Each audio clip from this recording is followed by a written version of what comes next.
আমরা দীর্ঘক্ষণ বক্তব্য শুনেছি। বক্তব্যের বিভিন্ন দিক ঘুরে ফিরে একটাই বলা যায়, উগ্রবাদী হিন্দু সম্প্রদায় কর্তৃক প্রতিষ্ঠিত স্কুল একটা সংগঠন। এই স্কুল সংগঠনটা মুসলমানদের বিরুদ্ধে, মুসলমানদেরকে নিধন করা একটা সংগঠন।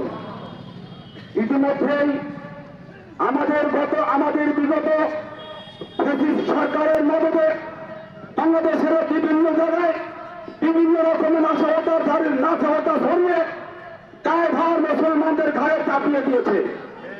আমি মিস্টার মোদীকে বলতে চাই, আপনার সহযোগিতায় বাংলাদেশের ফ্যাসিস্ট সরকারকে দিয়ে আপনি বাংলাদেশের হাজার হাজার মুসলমানদেরকে ধ্বংস করে আজকে তার তাকিয়ে আপনার কাছে নিয়ে আপনার কাছে